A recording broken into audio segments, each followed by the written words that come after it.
getting the first of another fighting game franchise done with the original Tekken. I'll be playing both the arcade original and its PlayStation port.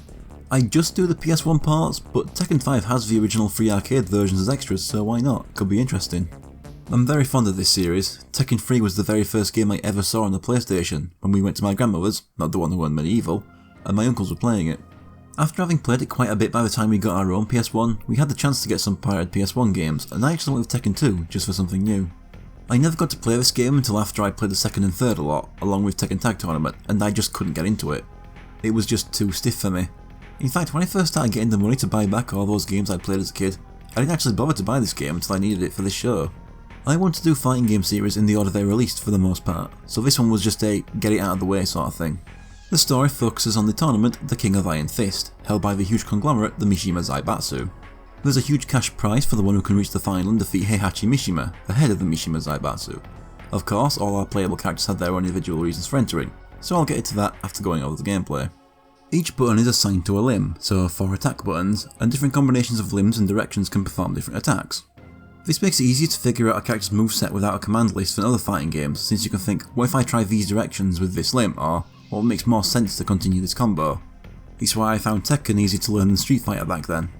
There's of course the throws by pressing 2 buttons together and other means of pulling off attacks such as pressing a button while rising from a crouch. This is all fine and perfectly enjoyable, starting in the next game. As I said earlier, this game is just far too stiff for me to enjoy, and sometimes it feels like my button presses aren't responding. With few exceptions, I never really felt like I got a playstyle down. Characters have a lot of moves, but against the AI, it only felt worth it to stick to a select few. Hell, it's been a long time since I've tried it, but I'm sure the original Virtua Fighter, 2 years older and by a lot of the same people, felt more responsive than this. As for presentation, soundtrack's good, but most of the other games have it better, and the graphics are, I wouldn't say awful today, but not great. Impressive for 1994 definitely. Now let's get into those characters, starting with our main character, Kazuya Mishima. Kazuya is Heihachi Mishima's son. When he was just 5 years old, Heihachi threw him off a cliff into a ravine to see if he was worthy of inheriting the company, leaving a huge scar across his chest. Yeah, there's other reasons, but they weren't introduced until later. He survived the fall and spent the next 21 years training and has travelled the world winning many fighting tournaments. Despite being our main character, he isn't exactly a good guy. Once he kills Heihachi, he plans to take over his company and use it to take over the world. Also, he collects trainers. That's something I never knew until I went looking for a bit of trivia. That's just hilarious to me. Each character has 2 outfits. I play as one in the arcade version and the other on PS1. Kazuya's first outfit is sort of a take on the classic Ryu look with the white gi, but Kazuya is shirtless and has those red gloves with the white studs. That and the not quite Vegeta hair definitely make it a memorable design, but it's not my favourite costume of his in the series. Kazuya fights using the Mishima style karate learned from his dad and grandfather. What does that mean for me though, playing as him?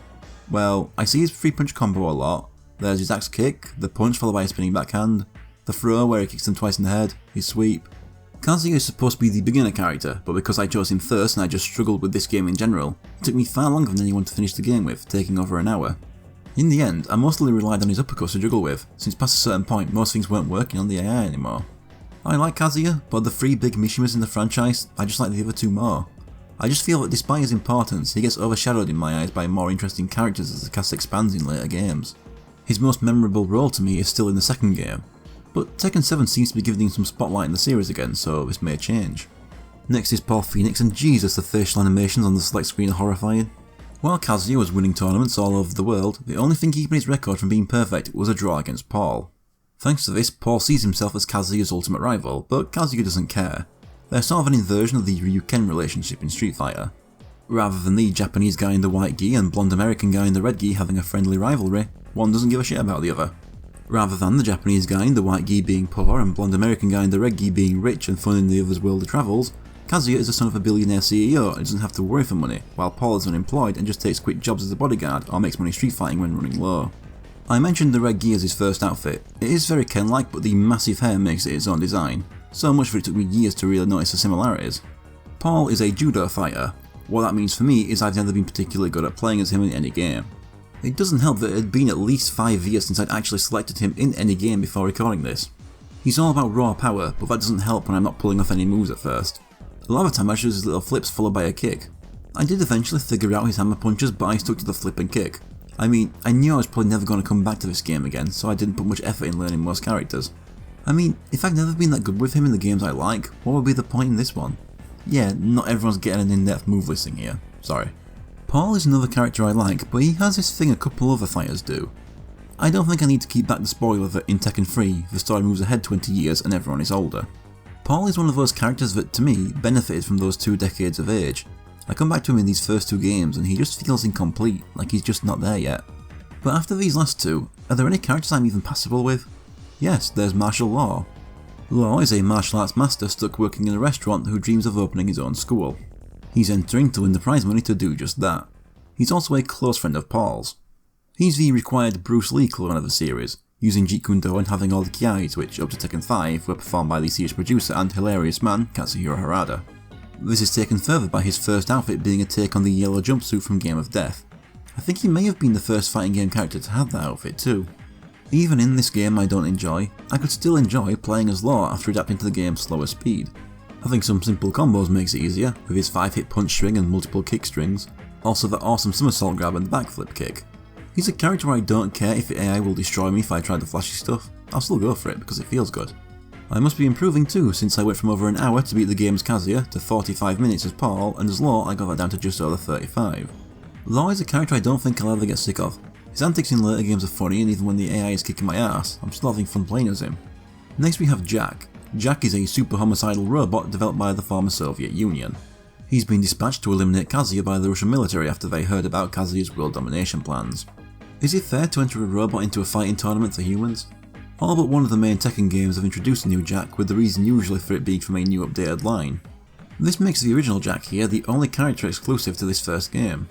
Although really, aside from the red eyes, he doesn't look that robotic.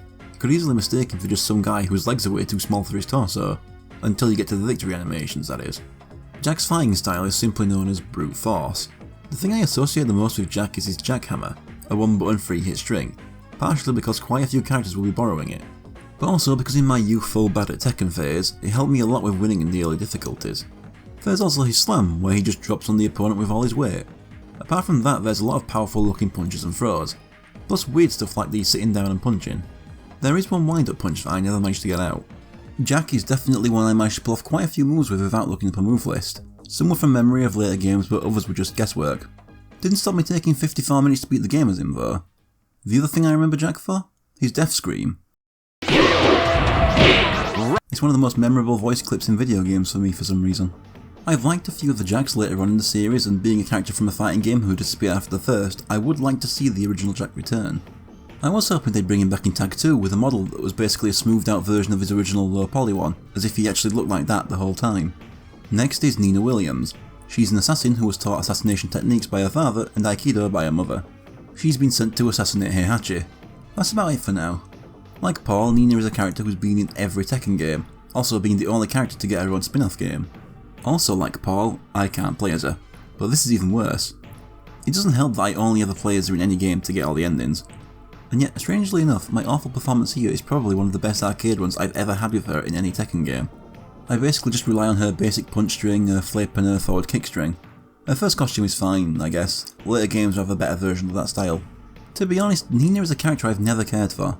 Her playstyle never appealed to me and her personality I just find kinda boring. Basically like Sonya in Mortal Kombat, although unlike Sonya, Nina's constant presence on the roster doesn't bother me. I still don't get how she's the only one who got a spin-off though. Not even Yoshimitsu? Nina is probably in my bottom 10 characters in this series, my least favourite of the original roster. Now for King. King is a Mexican masked wrestler who runs an orphanage and uses the money made from his wrestling career to fund it. However, he's still struggling for money and so he's entering for that prize money. I can't remember the very first character I played as in a Tekken game, but I can narrow it down between two, and King is one of them. Yes, I know the King from Tekken 3 onwards is a different guy, but shush. It was that Jaguar mask. I'm willing to bet so many other kids at the time were drawn to it. Of course, back then I didn't realise it was a mask, or a Jaguar. King was that guy with the tiger's head for a while. I mean, that idea didn't seem so out there considering he was sharing a select screen with Tekken 3 Yoshimitsu. Although I gotta say, his first costume looks off in this game. Mainly because he's supposed to be shirtless, but that doesn't look like any human torso I've ever seen.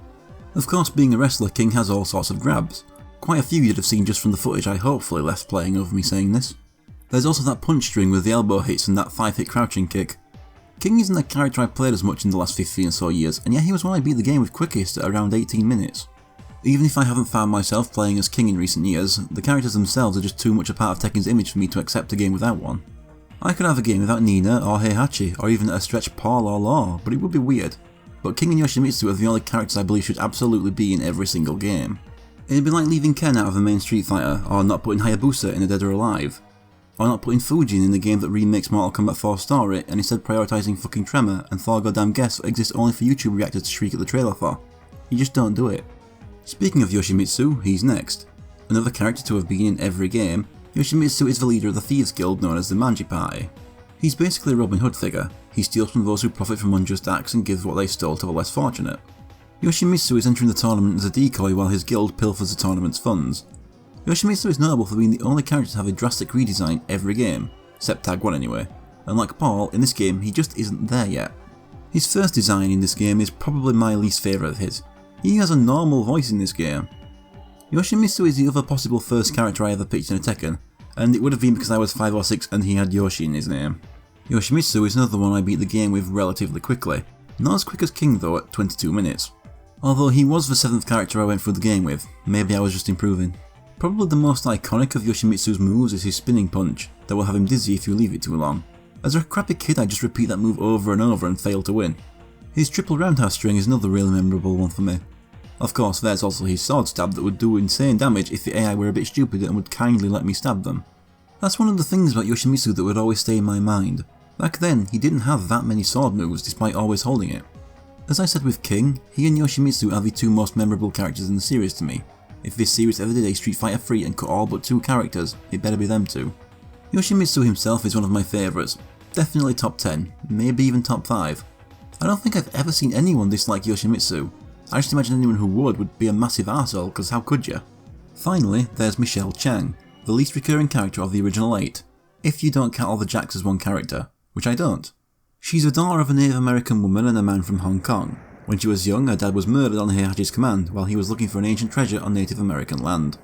But she only learned the truth about his death when her mother told her on her 18th birthday. A great present there. So she enters the tournament to take revenge on Heihachi. You may notice I screwed up and chose her second outfit for the arcade playthrough.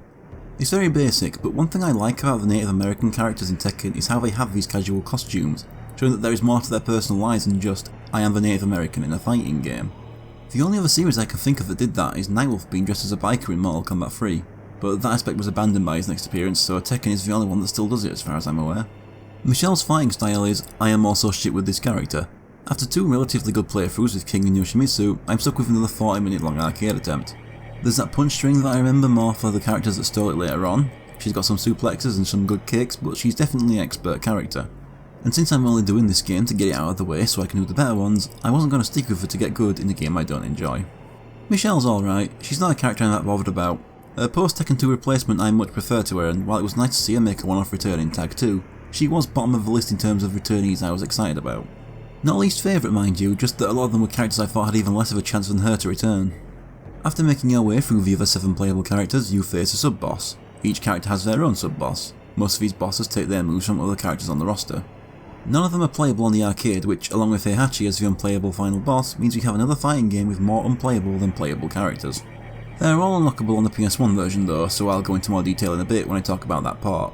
For now, I'll just explain why each character is that character's sub-boss. Kazuya has Lee Chaolan. Lee is Kazuya's adopted brother. He was adopted by Heihachi basically to piss Kazuya off. Paul has Kuma, Heihachi's pet bear and sparring partner. In the first game this was a bit of a random choice, but the series going forward did make Kuma Paul's ultimate rival. Law has Wang Jinrei.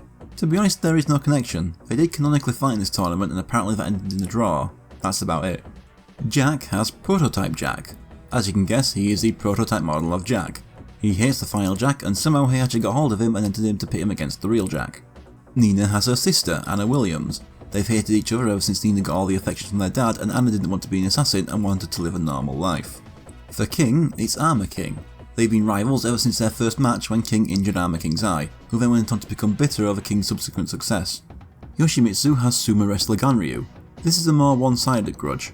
Yoshimitsu is big on the honour and a sumo fan, so seeing a talented fighter be dishonourably discharged for their unacceptable conduct such as illegal gambling and then enter the tournament makes Yoshimitsu want to take back Ganryu's ill-gotten gains. Finally, for Michelle, it's Kunimitsu, a former member of Yoshimitsu's Manji Party expelled for stealing for herself. She's after the Native American treasure Heihachi killed Michelle's dad over. After taking out the sub-boss, you move on to Heihachi himself. He is a bastard. He uses the same style of Kazuya, but being more experienced, he's faster and his attacks are stronger. He's not Geese or SF1 Sagat level, but still a pain. This original outfit for Heihachi is a little strange. He still has the gi with the tiger on the back, but in the first game it has sleeves which it never will again. And the tape wrapped on his hands. I think it's fair to say that when most of us think of Heihachi, we think of the old man from Tekken 3 onwards, or maybe even the younger version from Tag 2. It's always odd coming back to the first two games and seeing middle-aged Heihachi. He has the two pointy bits of hair and huge bald spot, but seeing that version of his black hair always throws me off. Also, he has the same voice actor as Jack, Banjo Ginga, including that death scream which is so weird to hear coming from someone other than a Jack. But yeah, I beat him as all 8 characters. Time up!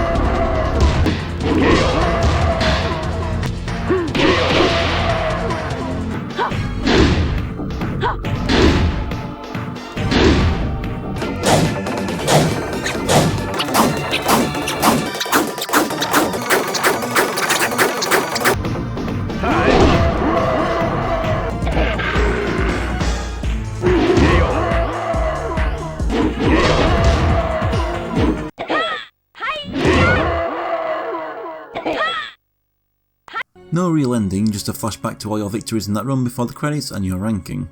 Now it's time to move on to the PlayStation part. Well, first thing, while the game loads we get to play Gallagher, more on that in a bit. In the arcade we had that little CGI bit with Kazuya before the title. That's still there if you wait on the title screen, but now we also have the full FMV video with terrifying 90s CG people. Also not the best opening music Tekken has ever had. It's no Black Winter Night Sky or the theme from the tag games. A couple of things changed, presentation wise. The character select portraits no longer move when you select them, thank fuck, and there's no announcer saying the character's name. The entire soundtrack was also remixed for the part. For the most part, I prefer the remixes over the arcade originals, with few exceptions, the biggest being Monument Valleys, which sounds far inferior to me on PS1. All the main 8 characters get a terrifying CG ending, and this time I go through with their second outfits, or first in Michelle's case. Kazuya has him in a tank top and ripped jeans, which, looking at him in the series going forward after this game, feels so out of place for him. His ending has him lift Heihachi's unconscious body and throw him over the same cliff that Heihachi threw him down as a child, followed by him giving you, the player, an off-putting grin. This is also the beginning of one of the funniest dick measuring contests in gaming. Paul's second costume will stick with him through just about every game. It's what he's wearing on his bike, and since we see that in most of the CG intros throughout the series, I find this one more memorable than his red gi. His ending just has him smashing some glass before punching through a brick wall with a picture of Kazuya's face taped to it. Law had his outfits changed actually. His second costume had him shirtless, which became his first costume in the PS1 port but with a different sash colour and no wristbands. His second costume swaps the Game of Death jumpsuit for a different yellow and black jumpsuit. Not sure why they did that, but it's interesting trivia I suppose. His ending has him watching over his students in his newly opened school and having a completely different face to the one he had in the intro before showing off some flips to him.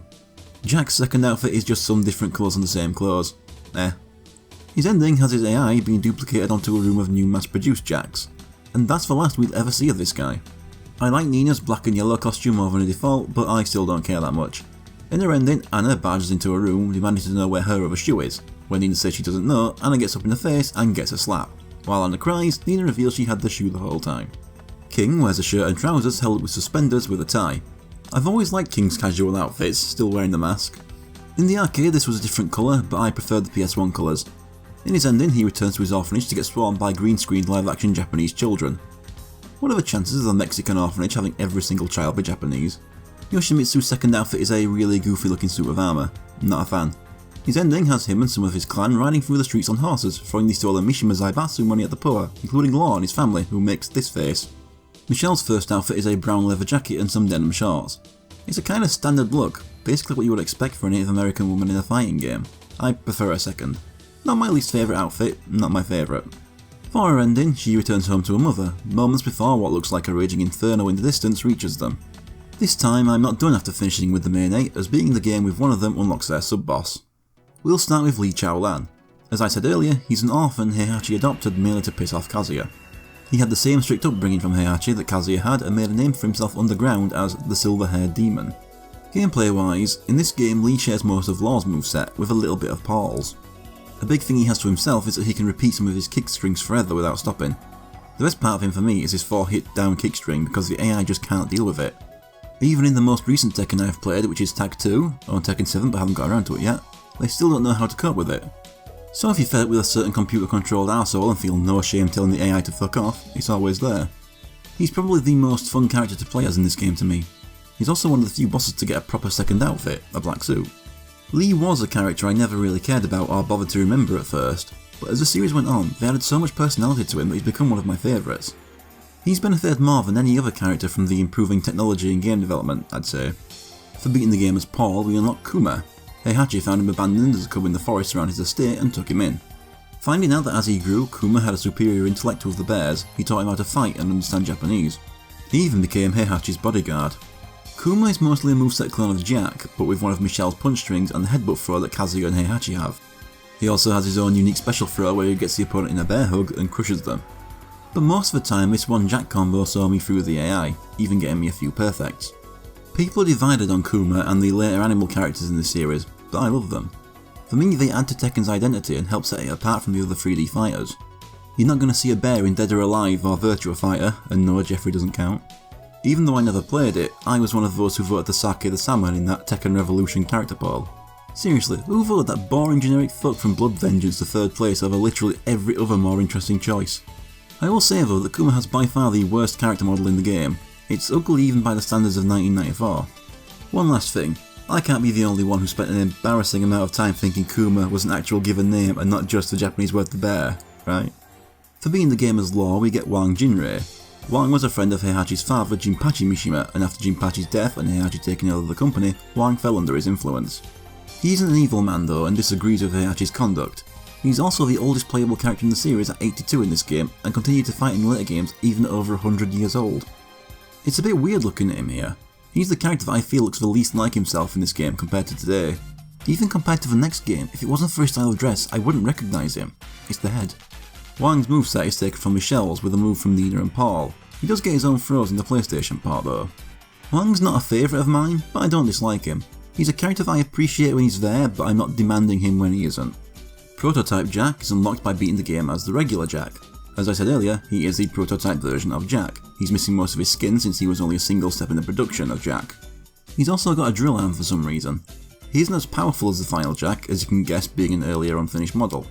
Heihachi entered him to see how he fared against the final model. First thing I gotta say is, Prototype Jack looks dumb as hell in this game with that plastic toy looking drill arm. He'll look better in later games. Gameplay wise he's almost identical to Jack, the only new thing is one of Paul's moves and his own throw. It's a shame, P-Jack's my favourite Jack in the series but his appearance here is kinda weak. For Nina, we unlock her sister, Anna Williams. Anna resents Nina and their father for his favouritism of Nina, mainly because she chose to live a normal life after being trained to be an assassin. She's here to get back at Nina for all this.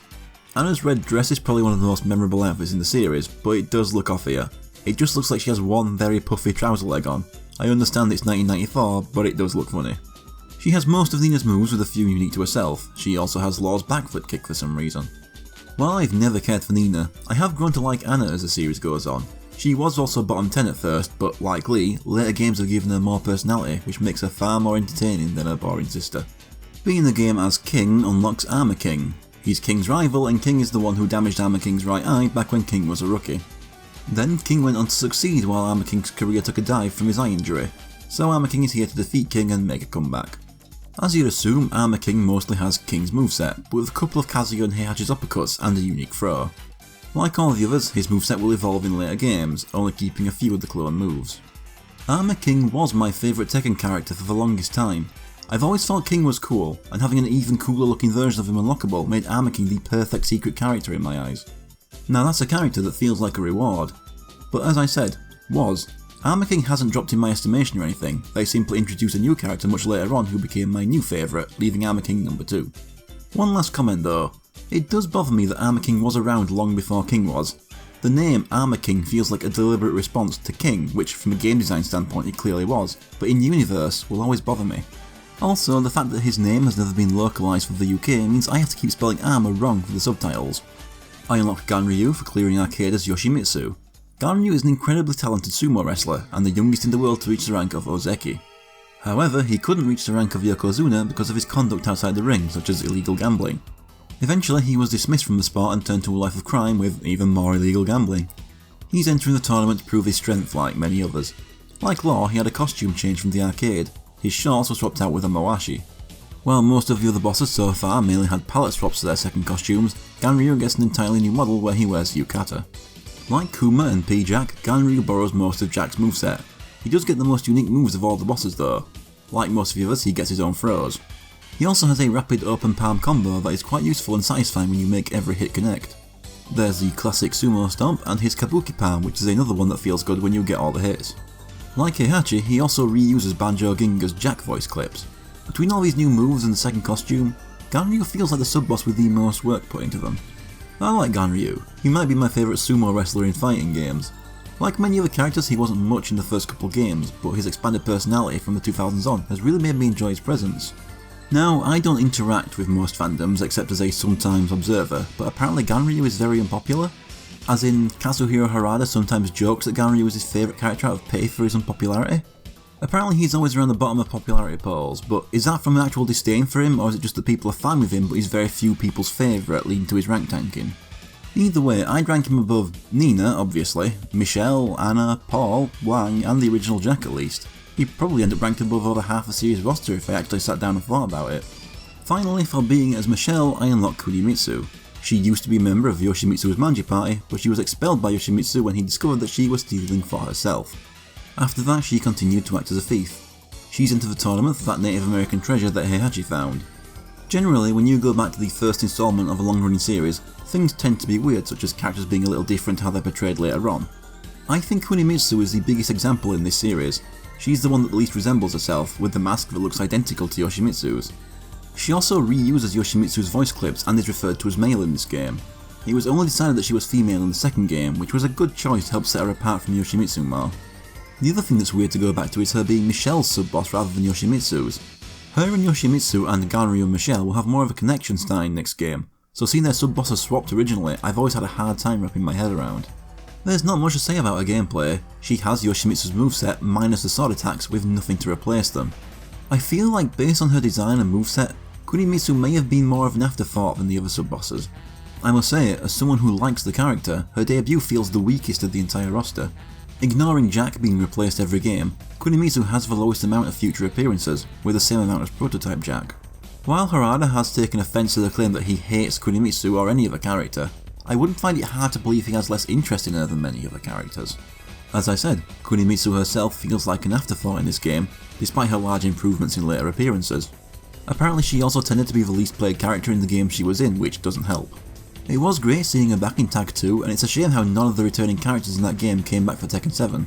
I know that game isn't done releasing new characters, but I doubt any of the Tag 2 returnees will be among them.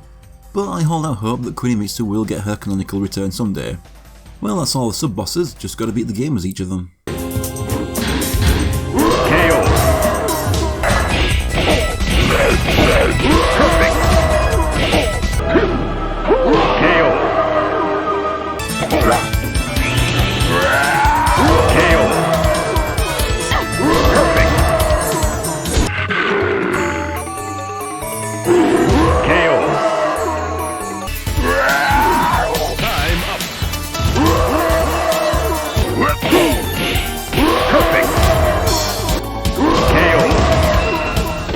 None of them have any endings and just go straight to the credits. Not done yet though, I still have to unlock Heihachi.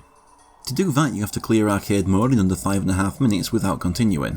Not a single character had an arcade run that short, but I am allowed to shorten matches to 1 round. So I pick Lee and abuse that AI destroying low kick string to finish with a final time of 1 minute and 55 seconds. But guess what, that didn't unlock him. Most websites leave out a crucial detail. You can't unlock him as a sub-boss, you have to finish in under 5.5 minutes without continuing with one of the starting 8.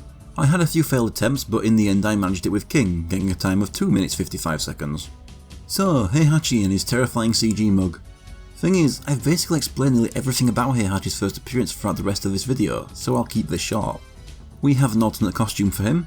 This gi's blue and the sleeves are ripped off. It's close to his future appearances, but the gi doesn't tend to be so bright. As said earlier, Heihachi has Kazuya's moveset but with some stuff of his own. He's also much faster than Kazuya. As far as I'm aware, they didn't nerf Heihachi for his playable role, so you get to enjoy his overpowered bossness yourself. I like Heihachi, but I'll talk about that more in future games because he really starts coming into his own in the next game. Side note, does anyone else fucking hate it when people pronounce his name Heihachi? Has any game ever said it like that? Most of these games do announce their characters' names when you choose them. It's like what I said back in the Mortal Kombat video. The games themselves are constantly telling you his characters' names, how are you still getting them so wrong? Heihachi even has a unique arcade mode. He fights through all the other sub-bosses until you reach the final fight, Kazuya in his devil costume. There's no gameplay differences and I beat him, finishing the game as everyone, but I'm still not done yet. How do I use that Kazuya costume? As I said earlier, before you start the game, the PS1 port added Galaga as a little minigame. To unlock the Devil Kazuya costume, you have to get a perfect run of the game with one player, only having one retry throughout the entire thing. This is hard, but there's another problem. See the screen messing up here and me reacting way too late to the enemies? That's because of the way my capture card deals with recording PS1 games. It will sometimes go black for a bit during loading for reasons people more knowledgeable than me are able to explain. It means I miss the first wave coming on screen before the picture comes back on. That makes it far harder than it needs to be. So I put it away at the time and thought I'll come back later when my PS2 isn't connected to the Elgato and do it off screen. That was summer 2018. When did I finally come back and get the costume? April 2020. But I did get it in the end. I have to select Kazuya with the start button to use it. It's not worth the hours I spent resetting the console to get it. It may be the worst costume in the game. It's less a devil and more form-fitting purple spandex with some boxer shorts over them. You can also tell by the footage that it had been nearly 2 years since I'd played the game. By the way, I didn't talk about Galaga in case I decide to do a proper video on it. I also don't count it as completed here. Well yeah, that's the first Tekken. Don't know if you noticed, but I don't like it very much. It's just very hard to go back to and even the very next game makes it feel obsolete. Music's good, but again, later games outdo it on that too. Not as unfun as the first Street Fighter, but not as good as the other first installments we've had so far.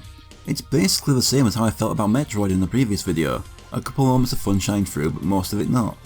Unless you really have to play as the original Jack or Heihachi with sleeves, there's nothing worth coming back to really.